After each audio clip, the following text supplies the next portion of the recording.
세계적인 학자로서 하버드 대학의 교수였고 그가 저술한 책마다 베스트셀러가 되어서 그분과 함께 대담을 갖고 싶다는 사람이 줄을 서는 헨리 누엔이라는 박사가 있었습니다.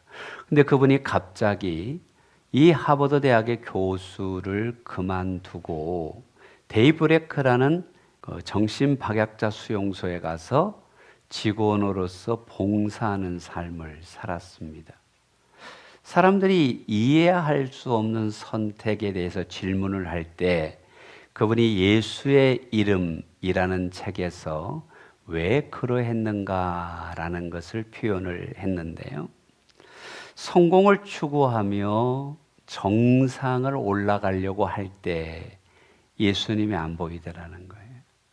자기가 정상의 자리에서 예수님을 볼 수가 없었는데, 그러나 내리막길 낮은 곳에 있을 때 예수님이 보인다. 예수님은 섬기러 오셨고 예수님의 섬김과 헨리 누엔 박사의 섬김을 보면서 섬김이 뭘까라는 생각을 해보게 되는 것이지요. 오늘 본문 가운데서 우리가 기억해야 할 것은 예수님은 섬기러 오셨다. 근데 이 섬김에는 향기가 있고 생명이 있고 행복이 있다라는 것입니다. 유대격언에 이런 말이 있습니다. 다른 사람을 행복하게 해주는 것은 향수를 뿌리는 것 같다. 나의 섬김을 통해 누군가 행복해지는 믿음이, 행복해지는 삶이 된다면 그것은 향수를 뿌리는 것과 같은 향기 있는 삶이다. 예수님은 섬기러 오셨습니다. 우리가 첫째로 기억해야 될 것은 예수님의 인생 사명은 섬김이다라는 사실입니다. 인생 사명, 가장 중요한 인생의 목적이 무엇이냐? 예수님의 삶은 섬김의 삶, 이렇게 표현할 수 있습니다. 사실 예수님의 삶은 보통 사람들이 가진 가치하고는 좀 다릅니다.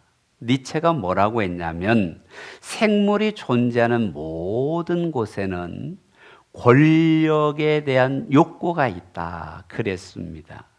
인정받고 싶고 높아지려고 하고 잘 되려고 하고 명예욕이 있는 것이 사람의 모습이다, 이런 말입니다.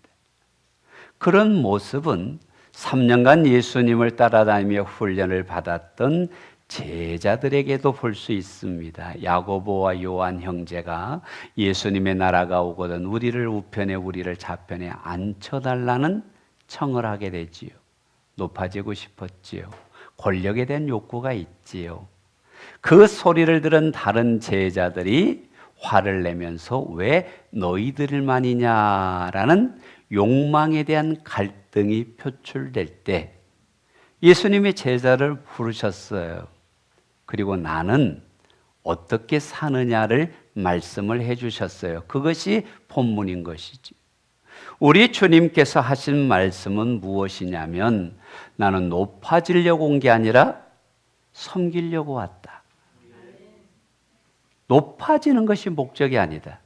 낮아져서 섬기는 것이 목표다. 여러분 28절 말씀을 한번 보십시다. 인자가 온 것은 섬김을 받으려 함이 아니라 도리어 섬기려 하고 자기 목숨을 많은 사람의 대속물로 주려 함이니라. 아멘. 높아지려고 오신 것이 아니라 낮아지려고 오셨고 섬김을 받으려고 오신 것이 아니라 섬기려고 오셨다. 섬기기 위하여 내 생명을 대속물로 주겠다. 그렇게 말씀하고 있습니다. 예수님의 삶을 한마디로 표현해라. 저는 섬김의 삶이라고 표현하고 싶습니다. 이 예수님의 섬김의 삶을 존 스타트 목사님이 이렇게 말했습니다. 가장 잘 요약한 문장이 28절이다. 28절이다. 많은 사람을 위하여 대속물로 주려고 섬기려고 오셨다. 내가 이렇게 섬기려고 왔으니 너희가 나를 따르느냐? 나의 제자냐? 그러면 너희도 섬기는 자가 되어다오. 26절부터 27절에 있는 말씀이지요. 너희 중에 누구든지 크고자 하는 자는 너희를 섬기는 자가 되고 너희 중에 누구든지 으뜸이 되고자 하는 자는 너희의 종이 되어야 하리라. 역설적 진리입니다. 패러독스가 있습니다. 으뜸이 되고자 하는 자는 종이 되어야 하고 크고자 하는 자는 섬기는 자가 되어야 한다. 여기서 섬긴다는 말이 디아코니아인데 같은 어원에 디아코노스라는 말이 있습니다. 종이라는 뜻도 있고 권력자라는 뜻도 있습니다. 이걸 한번 연결해 보십시오. 권력자는 종이 되어야 한다. 다스리는 자는 종이 되어야 한다. 그것이 미니스터라는 용어로 표현되었죠. 사역자는 종이 되어야 한다라는 말이 된 것입니다. 하나님께서 우리를 이 땅에 미니스터로 부른 줄로 믿습니다. 사명자로 부르는 줄로 믿습니다. 섬기는 삶을 살기 위해서는 낮아져야 한다. 종이 되어야 한다. 내 주장과 고집을 가지고는 하나님을 잘 섬길 수가 없다라고 말씀하고 있는 것이지. 그럼 여러분이 섬기는 사람이라는 표현을 한번 해보십시다. 목회자는, 장로님은, 집사님은, 장관님이나 대통령도 섬기는 사람입니다. 국민을 섬긴다는 말을 공복이라는 표현을 쓰기도 하지요.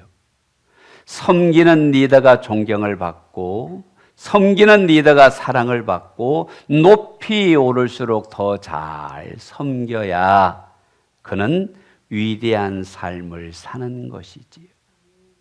그래서 우리는 이 말을 이렇게 옮깁니다. 두목되지 말고 리더가 되라. 한번 같이 해보시겠어요? 옆 사람하고 시작. 두목되지 마시고 리더가 되시기를 바랍니다. 영국에서 큰 백화점을 경영하는 골드 세프리지가 보스와 리더의 차이점을 이야기했습니다. 보스는 이런 것이고 리더는 이런 것이다. 두목은 사람을 몰고 가고 리더는 사람을 인도해 간다는 거예요. 자, 그게 무슨 말이에요? 뒤에서 모는 사람이 두목이고 앞에서 끌고 가는 사람이 리더라는 것이죠. 두목은 서서 권력을 휘두르는 사람이고 리더는 선한 뜻을 전달하는 사람입니다. 두목은 위협적인 사람이고 지도자, 리더는 감동을 주는 사람이다. 두목은 책망하는 사람이고 리더는 교정시켜주는 사람이다. 두목은 가라고 명령하고 리더는 함께 갑시다 라고 말하는 분이라는 것이죠. 이 모범을 예수님이 보여주셨다면 주님을 닮아가기를 원하는 우리도 이런 섬기는 리더의 삶이 열리시기를 바랍니다. 아멘. 예수님은 두목으로 이 땅에 오신 것이 아니라 섬기는 분으로 오셨습니다. 선한 목자이십니다. 대속물로 생명까지 주시기까지 우리를 섬겨 주셨다면 그 섬김의 리더 되신 예수님을 우리도 따라가십시다. 아멘 아닙니까?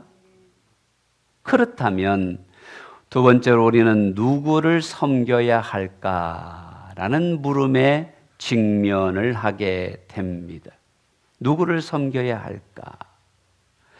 마태복음 22장을 보면 한 제자가 가장 큰 계명이 무엇입니까? 라고 예수님이 물었을 때에 먼저는 마음을 다하고 뜻을 다하고 힘을 다하여 주 너희 하나님을 사랑하라. 또 그와 같이 내 몸과 같이 내 이웃을 사랑하라 말씀하셨습니다.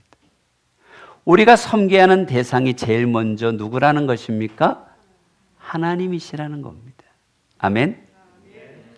하나님을 섬겨야 하나님을 섬길 때 모든 은혜가 흘러가는 것입니다. 여러분, 하나님을 섬긴다라는 말은 하나님 중심이라는 말이 담겨 있습니다. 하나님 중심으로 산다. 그럴 때 하나님을 섬길 수가 있어요. 그게 마음을 다하는 거 아닙니까? 여러분, 유대인들이 머리에 이렇게 모자를, 주로 하얀 모자를 쓰지요. 그걸 키파라고 이야기를 합니다. 혹시 이 키파의 뜻이 뭔지 여러분 아십니까? 내 머리 위에는 하나님이 계시다라는 뜻이에요. 하나님이 나를 알고 계신다. 하나님이 나를 보고 계신다. 하나님이 내 중심을 살펴보고 계신다. 나는 하나님을 위하여 사는 존재다. 하나님 중심의 신앙생활을 하겠다. 그것이 머리에 키파를 쓰는 이유라는 것입니다. 내 위에 하나님이 계신다. 이런 믿음을 가진 사람들이 꼭 필요한 것이 무엇이냐면 예수님처럼 하나님 중심으로 산 분이 없잖아요. 그래서 우리는 예수님의 마음을 품어야 한다라는 것입니다. 여러분, 빌립보서 2장을 한번 보십시다. 5, 6절을 보면 너희 안에 이 마음을 품으라. 곧 그리스도 예수의 마음이니. 누구의 마음? 우리 안에 예수님의 마음을 품읍시다. 그 마음이 뭐냐면 근본 하나님과 본체시지만 하나님과 동등됨을 취할 것으로 여기지 아니하시고. 아멘. 여러분, 예수님의 마음이 뭐냐면 하나님이신데 하나님이기를 포기했다 이 말이에요. 내가 당연히 누려야 될 권리인데 그 권리를 포기했다 이 말입니다. 여기에 취했다는 말이 헬라어로는 하루파조예요. 강탈한다, 움켜진다, 꽉 붙잡는다. 보통 사람은 나의 이익을 움켜쥐지요. 내가 갖고 있는 권력을 꽉 붙잡지요. 그리고 그걸 쓰려고 합니다. 그런데 예수님은 버리셨어요. 내 이익을 고집하지 않는 나를 포기한 것이 예수님의 섬김의 출발입니다. 성도 여러분, 내 이익을 포기하고 양보하고 하나님의 뜻을 이루기 위하여, 하나님의 중심을 이루기 위하여 섬기러 오신 예수님, 그 예수님을 배우십시다. 그리고 자기를 비워라는 말은 통을 쏟아서 아무것도 남기지 않는다라는 것입니다. 7절과 8절을 보세요. 오히려 자기를 비워 종의 형체를 가지사. 어디까지 복종하셨어요? 죽기까지 복종하셨어요. 나를 다 비워냈어요. 죽음까지 복종하심으로, 십자가의 죽으심으로 예수님이 하나님을 위하여 사셨다면, 최고의 섬김을 사셨다면, 여러분, 내 욕심을 좀 내려놓읍시다. 어쩌면 좋은 쪽으로만, 나쁜 쪽으로만 욕심 있는 게 아니라 인정받고자 하는 욕구, 높아지려는 욕구, 잘 살려는 욕구, 이것이 하나님의 뜻과 충돌이 될 때 내려놓을 수 있게 되기를 주의 이름으로 축복합니다. 이렇게 하나님을 잘 섬기는 사람은 이웃을 섬길 줄 압니다. 예수님께서 뭐라고 하셨습니까? 나는 뭐하러 왔다? 섬기러 왔다. 아멘. 섬기러 왔다고 말씀하시는 것만 아니라 섬김의 본을 보여주신 분이 예수님이시지요. 여러분, 나병 환자는 부정한데 그의 몸에 손을 대면서 치료하시고 고쳐주시고 섬기신 분이 예수님이에요. 나인성 가부의 슬픔을 하신 그분이 그 관에 손을 대시고 소년을 일으키신 분이 예수님이시잖아요. 베드로의 장모의 집에서 그 열병을 치료하고 많은 사람이 오니까 성경에 뭐라고 하냐면 모든 환자들의 손을 대시고, 무슨 말입니까? 안수하셨든지 터치하셨든지 섬기셔서 그들을 치유하셨다라는 것입니다. 섬김은 말이 아니라는 것입니다. 섬김은 마음으로만 하는 것이 아니라는 것입니다. 섬김은 우리의 삶이 움직여야 합니다. 그 예수님의 섬김의 가장 귀한 모습 중에 하나가 제자들의 발을 씻어준 것이잖아요. 요한복음 13장을 한번 보세요. 내가 주와 또는 선생이 되어 너의 발을 씻었으니 너희도 서로 발을 씻어주는 것이 옳으니라. 발을 씻어주는 것이 옳으니라. 여러분, 요즘같이 문명화된 시대에 발 씻는 거 별거 아닙니다. 그죠? 어떤 사람은 비누로 이렇게 꼼꼼하게 발가락을 씻는 분도 있지만 그냥 대충 물 뿌려서 발로 비벼서 씻는 분도 있어요. 예수님 성경시대 때는 쉽게 말하면 슬리퍼를 신었는데 먼지가 많은 동네입니다. 발이 새카맣게 먼지가 끼지요. 그래서 귀한 손님이 오면 입구에서 물동이를 통해 발을 씻도록 하는 문화가 있었어요. 여러분, 발을 닦아준다는 것은 가장 더러운 부분을 섬겼다는 의미가 담겨 있는 거예요.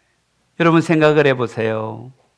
예수님께서 가장 더러운 곳을, 가장 부족한 곳을 섬기셨어요. 무슨 말입니까? 여러분, 인정받는 섬김이 아니라 남이 알아주지 않아도, 가장 어려운 곳이라 할지라도, 가장 안 좋은 곳까지 섬길 수 있는 성숙함, 우리들의 믿음이 되기를 바랍니다. 이 발을 닦아줬다라는 말의 의미 속에는 윗사람이 아랫사람을 섬겼다라는 교훈을 담고 있습니다. 스승이 제자의 발을 닦아드린 거잖아요. 신하가 왕의 발을 씻겨주는 것 자연스러운 거예요. 제자들이 스승의 발을 닦아드린 것 얼마든지 있을 수 있는 일이에요. 그런데 왕이 신하의 발을 닦아주는 것 특별한 일이에요. 스승이 제자들의 발을 닦아주는 것 특별한 일입니다. 그래서 이런 말이 있어요. 위에 사람을 섬기는 것은 충성이고 아랫사람을 섬기는 것은 겸손이다. 우리가 충성도 필요하지만 낮아짐으로, 겸손함으로 내가 나보다 부족한 사람을, 연약한 사람을, 어린 사람을, 어린아이를 섬기는 것, 예수님을 닮아가는 것이다. 예수님을 배우는 것이다. 여러분, 발을 닦아준다라는 이 섬김은 숨은 곳을 섬긴다는 의미가 있는 것입니다. 생각을 해보세요. 어린아이가 얼굴에 뭐가 떼꾸정물이 묻었어요. 세수를 다 해주면 표시가 납니다. 막 우윳빛 피부가 광채가 납니다. 발은 닦아줘도 표시가 안 났습니다.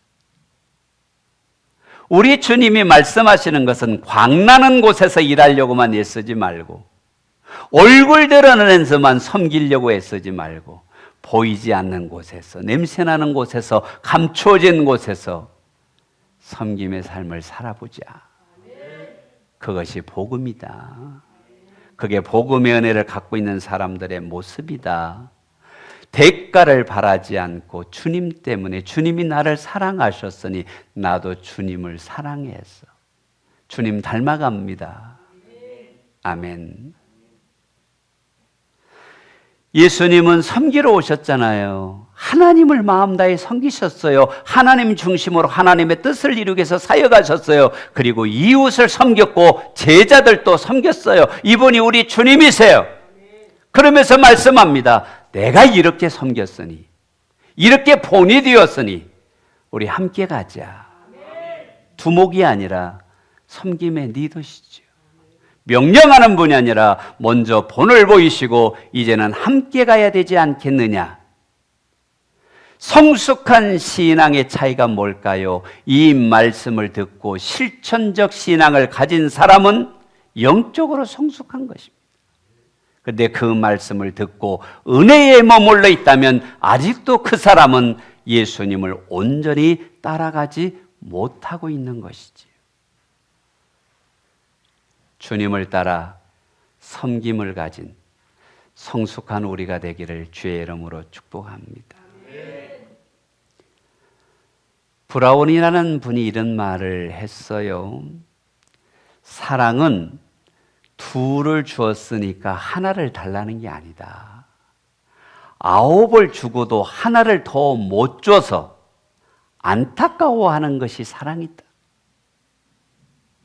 내가 주님을 위해서 하나님 이렇게 열심히 섬겼으니까 이런 복을 주십시오. 아직 미숙하지만 내가 생명의 은혜를 줬으니 주님을 위해 다 드렸는데도 아직도 부족한 것이 안타깝습니다. 그것이 성숙한 믿음의 모습이라는 것입니다. 우리는 성장이 아니라 성숙을 향하여 장성한 하나님의 사람으로 나아가야 할 줄로 믿습니다. 이런 섬김의 리더십을 가진 성도라면 몇 가지의 원칙이 있습니다. 우리의 섬김이 기분에 따라서, 감정에 따라서 흔들리면 안 된다라는 것입니다. 여러분, 감정적으로 했다면 가룟 유다가 떡그릇에 같이 손을 넣을 때 예수님이 어퍼컷을 한번 날렸어야 될 것 같아요. 인내하시잖아요. 베드로가 예수님을 부인할 걸 아시면서도 계속 사랑으로 권면하시잖아요. 우리의 섬김이 기분 좋을 때 몇 번 하는 것이 아니라 기분과 상관없이 말씀에 의지하여 주님이 하셨던 것처럼 꾸준하게 평생 동안 섬길 수 있다면 우리는 이미 큰 은혜 받은 사람입니다. 은혜 충만한 사람입니다. 은혜 가운데 살아가는 사람입니다. 할렐루야! 이런 사람은 보상에 연연하지 않습니다. 좀 성의 나이를 가진 사람일수록 칭찬하기를 기대합니다. 인정받기를 기대합니다. 그런데 여러분, 우리의 섬김은 대가를 바라는 것이 아니라 이미 십자가의 사랑을 받았으니 나도 대가 없이 주님을 섬기자. 아멘. 여러분, 큰 섬김의 한 번이 아니라 늘 내 곁에서 마음을 다해서 형편에 맞게 작은 것이라도 섬길 수 있는 것이 원칙이 되어야 합니다. 이벤트에 능한 것이 아니라 삶이 되는 사람. 네 번째 원칙은 따라합시다. 한 번이 아닌 지속적인 섬김을 기대하신다. 그렇죠. 누구나 한때는 잘해요. 그러나 주님 앞에 설 때까지 잘합시다. 그게 섬김의 자세입니다. 여러분, 우리가 이걸 적용해 보면 주일날 섬길 일이 있습니다. 우리 교회가 6차선 도로변에 있어서 주차장이 좋지만 모든 성도를 수용하기에 주차장이 좀 좁습니다. 그죠? 제가 볼 때 믿음 좋은 성도는 목사의 사택 있는 아파트에 양해가 되어 있으니 한 50m만 걸으면 되잖아요. 딱 그곳에 주차하고 오시면 뒤에 오는 성도들이 언제 와도, 늦게 와도 한 서너 자리가 비어 있으면 예배 올 때 얼마나 기쁘겠습니까? 저는 주일날 아예 차를 안 가져오잖아요. 목사님은 가까우니까 그렇죠. 맞아요. 가까우니까 그래요. 근데 여러분들도 이걸 어쩌다가 한 번 하는 게 아니라 지속적으로. 그게 섬김이다 이 말이에요. 어려운 게 아니에요. 내가 엘리베이터 앞에 먼저 섰습니다. 근데 연세 드신 분이 오시면 아유, 권사님, 집사님 먼저 타세요. 그 작은 것이 섬김입니다. 주일날 예배 마치면 여러분 자리에 주보가 이렇게 널려 있을 때가 있더라고요. 근데 늘 말없이 이걸 정리하는 분이 있어요. 꾸준히 하시는 분이 있어요. 이것이 섬김이라는 것입니다. 큰 거 하려고 하지 말고 작은 것, 사소한 것에서 우리 주님의 마음을 품고 영혼을 섬기고 교회를 섬기고 하나님을 기쁘게 하고 이웃을 세워가는 백향목 성도들이 됩시다. 아멘. 이렇게 섬기는 것은 은혜이고 기쁨이고 장수의 비결이라는 것을 윌리엄 부스라는 분을 통해서 살펴볼 수가 있습니다. 이 윌리엄 부스라는 분은 감리교회의 전도사님이었습니다. 18살 때 전도사였어요. 근데 19살 때 목사님이 되라는 도전을 받았습니다. 윌리엄 부스가 건강이 매우 좋지 않았어요. 검진을 해보니까 이렇게 무리하다가는 당신이 20살을 넘기기 어렵다. 쉬어야 된다. 그래서 감리교회 목사가 되는 것을 내려놓았다고 합니다. 그렇지만 하나님을 사랑하니까 뭔가 낮은 자와 부족한 자를 위해서 섬기려고 애를 많이 썼는데요.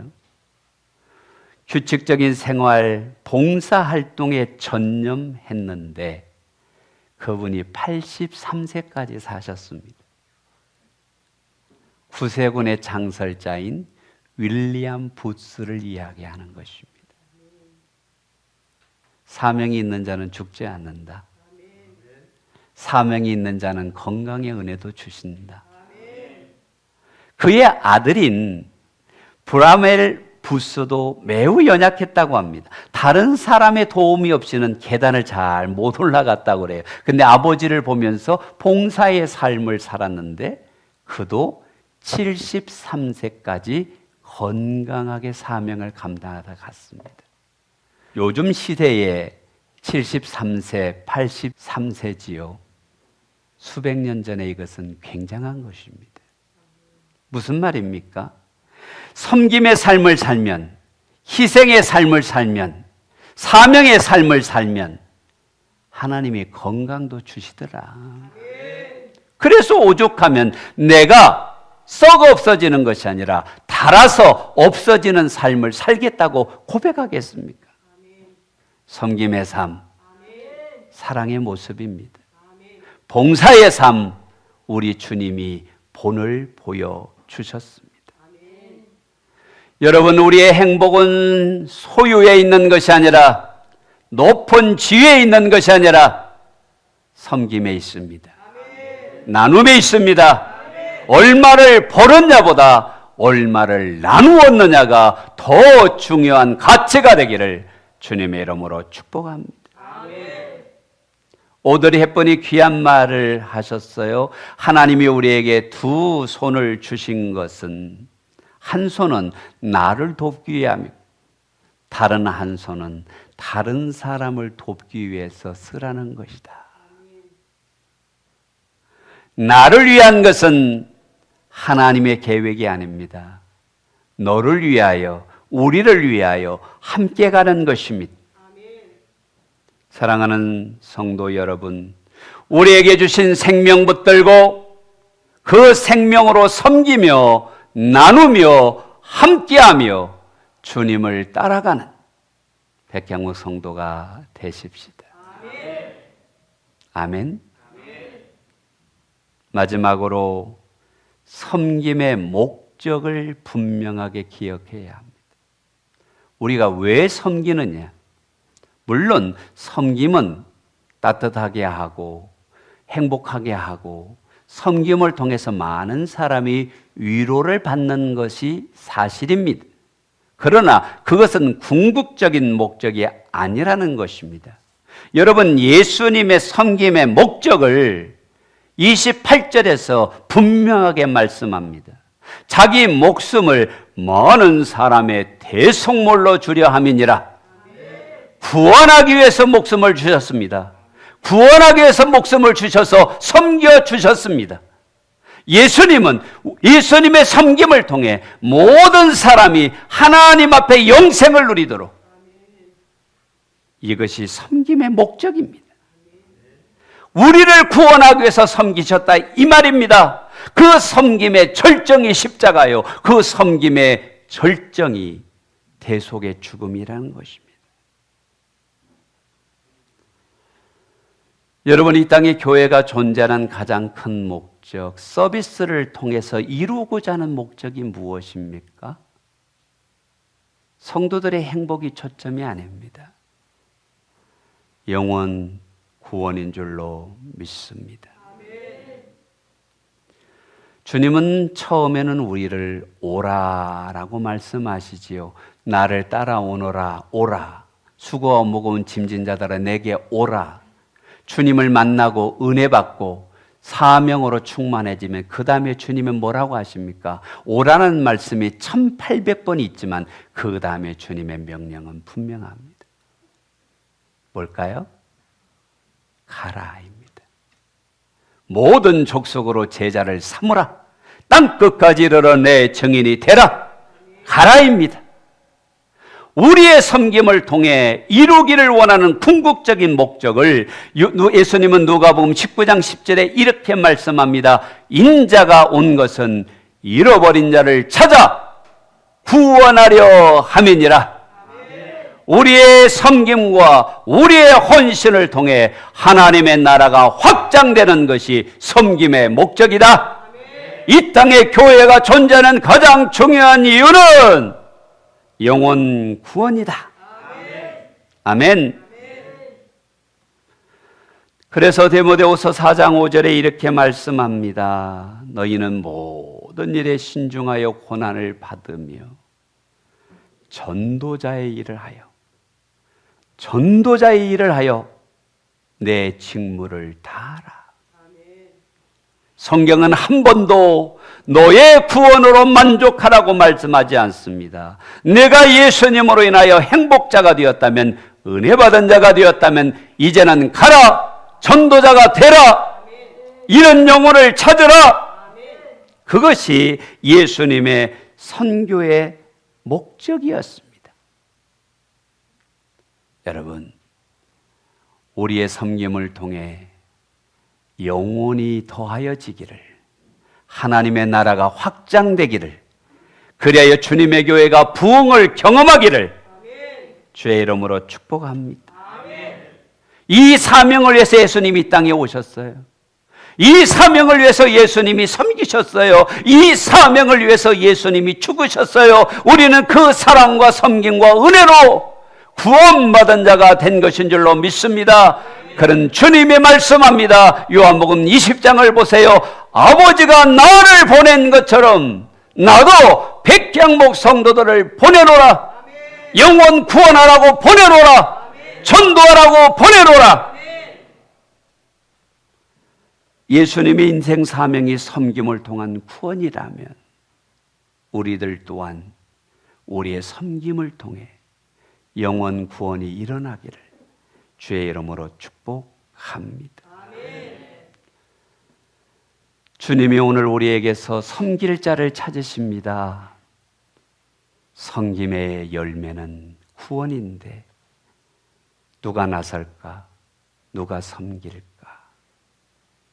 여러분, 5월의 러빙 유, 영혼을 향한 축제에 우리의 섬김을 통해 하나님의 나라가 확장되기를 주님의 이름으로 축복합니다.